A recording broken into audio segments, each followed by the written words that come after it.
हमारी एर्नल जब पीछे मुड़ के देखती है ना तो वहां पे कोई भी नहीं था। वो सोचती है क्या अभी थोड़ी देर पहले फादर के पीछे ही थे, लेकिन आखिर अचानक से वो कहाँ चले गए। यहाँ पर तो बिल्कुल अंधेरा है।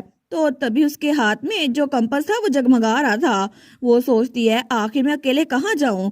तो जैसे वो उस कंपास को देखती है ना, वो सोचती है फादर ने कहा था कि मुझे इसे अपने पास ही रखना है और मुझे हर बुरी मेमोरी को भूलकर अच्छी मेमोरी को याद करना है। उन्होंने कहा था इसको टाइटली पकड़े रखना और चाहे कुछ भी हो जाए अपनी आंखें सामने रखना। चाहे कोई तुम्हें कितना मर्जी बुलाए कोई जवाब मत देना और सिर्फ उस इंसान के बारे में सोचना जिसे तुम देखना चाहती हो। अपने दिमाग में अच्छी मेमोरीज रखना और बस चलती जाना। तो एर्नल ये सब कुछ सोच के वो बड़ी सैड हो गई थी। वो सोचती है उन्होंने जो कहा और जिस तरह उनकी आंखों में लुक था, ऐसा लगता है कि ये किसी तरह का गाइडिंग आर्टिफैक्ट है। लेकिन अगर ये इतना ही अमेजिंग आइटम है तो हम दोनों इकट्ठे चल सकते थे ना। आखिर उन्हें मूवीज की तरह ये सब कुछ करने की क्या जरूरत थी। जैसे मूवीज में होता है ना कि ये सिंगल यूजर आइटम है। तो मेरे फादर तो जैसे हेलीकॉप्टर से कूद गए, वो कह रहे थे मैं अपनी बेटी को प्रोटेक्ट करूंगा। तो वो सोचती है अब तो मुझे सच में उनके लिए फिक्र हो रही है, पता नहीं वो कैसे होंगे। और इसके अलावा उन्होंने बोला था मैं खुश हूँ कि तुम सेफ हो और फाइनली तुम मुझे डैड कह रही हो, लेकिन पता नहीं आखिर उन्होंने ऐसा क्यों किया। तो तभी वो उस कंपास को जोर से पकड़ लेती है और आगे बढ़ रही थी। तो वो सोचती है अगर मैं वापस जाऊं और उनको बुलाऊं तो क्या वो मेरी बात सुन सुन के थक जाएंगे। वो बार बार आगे जाई जा रही थी और कह रही थी डैड। लेकिन तब वो सोचती है मेहन हमेशा कहता है कि चाहे ग्रैंड ड्यूक की बाकी एबिलिटीज हो या ना हो, लेकिन ग्रैंड ड्यूक एक्सट्रीमली स्ट्रोंग है। इतने ज्यादा कि अगर आप उनको हेल की डेप्थ में फेंक देंगे ना तो अगले दिन वो ऐसे वापस आएंगे जैसे कुछ हुआ ही नहीं था। वो सोचती है तो फिर मुझे बस अपना पार्ट प्ले करना होगा। जैसे मैं वापस गई ना, क्या पता डैड वहां पे मेरा इंतजार कर रहे हो, तो मैं भी बस ऐसा ही करूंगी। बस अपनी आंखें सामने रखनी है, चाहे कोई भी मुझे बुलाए मुझे जवाब नहीं देना। Happy memories. और वो इंसान जिसको मैं देखना चाहती हूँ, वो ये सब कुछ गुनगुनाते हुए आगे जा रही थी।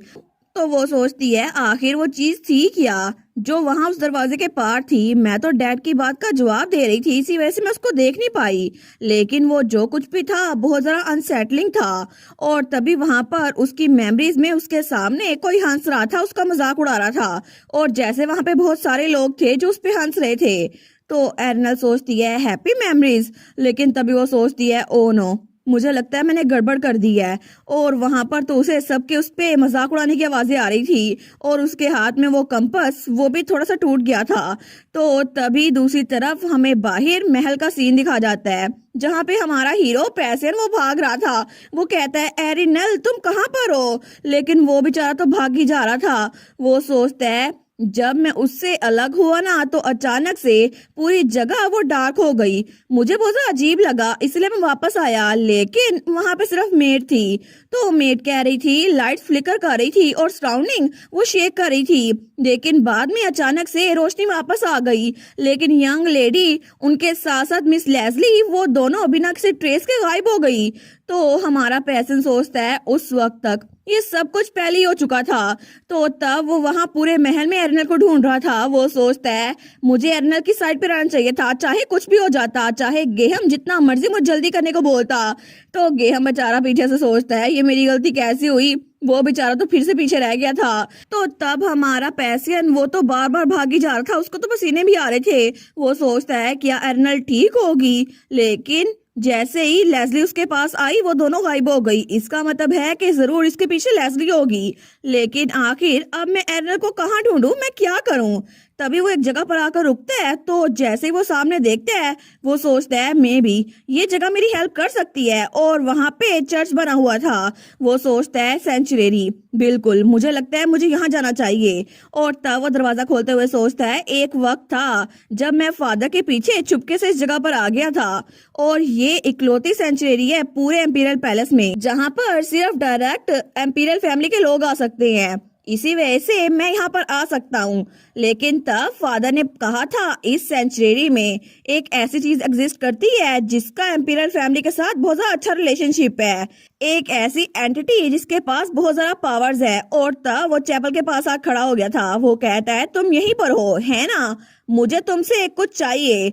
कोई ऐसा जिसे मैं बचाना चाहता हूँ। एर्नल एर्नल खतरे में है, वो सोचता है। हालांकि मैं इस एंटिटी से पहले कभी नहीं मिला, लेकिन अगर मैं फादर के वर्ड्स पे यकीन करूं तो वो जरूर यहाँ पे होगा। तो हमारा पैसन कहता है मैं तुम्हारे साथ डील करूंगा, चाहे मुझे कुछ भी देना पड़े, मैं तुम्हें कुछ भी दूंगा। तो क्राउन प्रिंस सोचता है अगर मेरी आवाज उस एंटिटी तक पहुंच जाए तो कितना अच्छा होगा।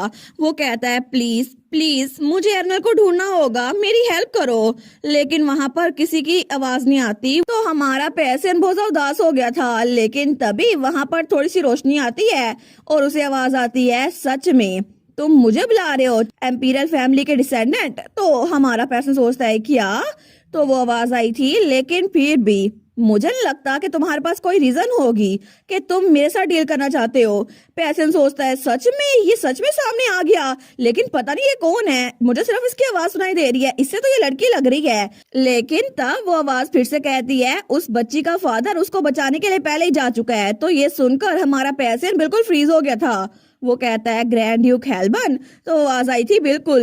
वो आवाज कहती है तुम्हारी आंखें तो बिल्कुल चेंज हो गई, लेकिन तुम फिक्र ना करो, अगर तुम इंतजार करोगे ना तो वो सेफली वापस आ जाएगी। और वो एंटिटी हमारे हीरो के पीछे थी। लेकिन तब पैसियन वो अपनी मुट्ठी बंद करते हुए कहता है नहीं, बिल्कुल भी नहीं, मैं उस इंसान पे ट्रस्ट नहीं कर सकता। और वो तो बड़ा क्यूट सा लग रहा था गुस्से में आते हुए। तो वो सोचती है आखिर ये इतने गुस्से में क्यों लग रहा है। तो हमारा पैसन कहता है अगर तुमने उनको वहां भेजा है एरनल को बचाने के लिए, फिर तुम्हें पता होगा ना वो कहाँ पर है ना। मैं एरनल को बचाने के लिए खुद जाऊंगा, प्लीज मेरी हेल्प करो। वो कहती है तुम खुद से। तो पैसन कहता है बिल्कुल, मुझे वहां पर जल्दी जाना होगा, वो अभी भी वहां पर है अकेली और डरी हुई, मुझे उसको बचाना होगा।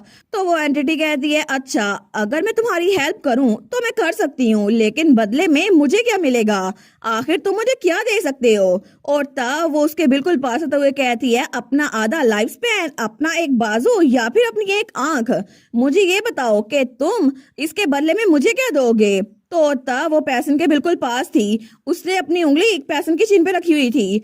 तो वो दिल में सोचती है अगर मैंने इसको इतना डरा दिया है तो ये गिव अप कर देगा, है ना। वैसे भी मुझे देख नहीं सकता, लेकिन कम से कम ये मेरी प्रेजेंस को फील तो कर सकता है। तो पैसन कहता है सब कुछ, मैं तुम्हें सब कुछ देने के लिए तैयार हूँ, चाहे कुछ भी हो जाए। और ये सब कुछ मैं एर्नल के लिए करूंगा, क्योंकि मैंने उसे कहा था मैं कभी भी उसके साथ बुरा नहीं होने दूंगा, मैं उसको प्रोटेक्ट करूंगा। मैंने एर्नल के साथ प्रॉमिस किया था और मैं उस प्रॉमिस को निभाऊंगा। तो वो एंटिटी बिल्कुल खामोश हो गई थी। तो वो सोचती है इसकी आवाज में बिल्कुल भी कोई हिंट नहीं लग रहा, ना कैलकुलेशन का ना ही बहादुरी का, बल्कि सिर्फ प्योर डिजायर है, एक ऐसा दिल जो कि एम्पीरियल पैलेस में बहुत कम देखने को मिलता है। वो कहती है अच्छा ये बात है। तो तब वो हमारे पैसन के सर पे हाथ रखती है। तो वो एंटिटी सोचती है शायद ये बच्चा, इसका दिल बहुत ज्यादा खास है और शायद इस बच्चे की एबिलिटी की वजह से मैं इसकी मदद कर सकती हूँ। तो पैसन सोचता है कोई मेरे सर पे थपकी दे रहा है, लेकिन तब वो कहती है तुम कितने क्यूट हो, है ना, मैं तो बस मजाक कर रही थी। और तभी वो वहां पैसन के पाँव के नीचे कोई पोर्टल खोलती है। वो कहती है मैं तुम्हारी हेल्प करूंगी। और तभी पैसियन वो टेलीपोर्ट होता है और वो उसी के अंदर गिर रहा था, वही डार्कनेस, लेकिन वो एंटिटी उसके साथ ही थी, उसने हमारे पैसन को पकड़ा हुआ था। वो कहती है मैंने अपना माइंड चेंज कर लिया, मैं तुम्हारी हेल्प करूंगी, लेकिन यहाँ पर कुछ भी हो सकता है और कोई ऐसा है जिसको मुझे सबक सिखाना है, इसी वजह से ये बिल्कुल इजी नहीं रहेगा। फिर भी मेरी ब्लेसिंग तुम्हारे साथ है, मैं तुम्हें प्रोटेक्ट करूंगी, जाओ और अपनी बहादुरी से उस बच्ची को बचा लो। और तब पैसियन उस जगह पर आ गया था, उस अडर वर्ल्ड में, लेकिन वो बार बार हर एक चीज से टकरा के वहां पे गिर रहा था। लेकिन तभी वो वहां पर नीचे गिरता है, वो कहता है आउच, और उसके सर पे थोड़ी सी चोट लग गई थी। कितना क्यूट लग रहा था ना ये। और तभी वो एक बेड के ऊपर गिरा था, जो कि कोई रियल बेड नहीं था, लेकिन पैसन वहीं पर था। तो जब वो दूसरी दुनिया में आ गया था, वो कहता है एरिनल, और तब भी उसकी बात का कोई जवाब नहीं देता। और इसी के साथ ये वाला पार्ट यहीं पर ख़त्म। तो आप लोग बताइएगा आप लोग को ये पार्ट कैसा लगा, और वीडियो को लाइक और चैनल को सब्सक्राइब लाजमी कीजिएगा। बाकी वीडियोस का लिंक भी स्क्रीन पर नज़र आ रहा होगा, तो काइंडली उनको भी चेकआउट कर लें। और thank you so much for watching my videos. Stay safe, bye bye.